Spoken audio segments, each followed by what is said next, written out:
Laksa. Raya ni Aisyah. memang orang utara. Tapi untuk laksa, yang ni baik Oh, lah. utara hujung-hujung. Asam ah. Cepat. Bella, nak rasa. Sedap. Ada rasa kuah dia. Ya. I like it.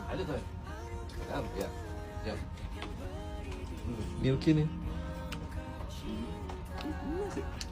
Kalau nak letak boleh, tak nak letak. Rasa dia sedap.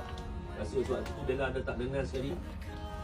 Tapi semua orang ada letak asam masin tau dalam laksa.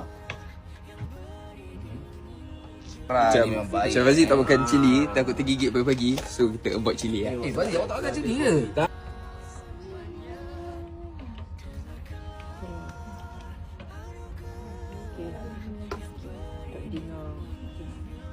Dina ambil kuah asin lah, takut dia makan lambat. Kan? Apa dah nama? Thank you. Lagi ke?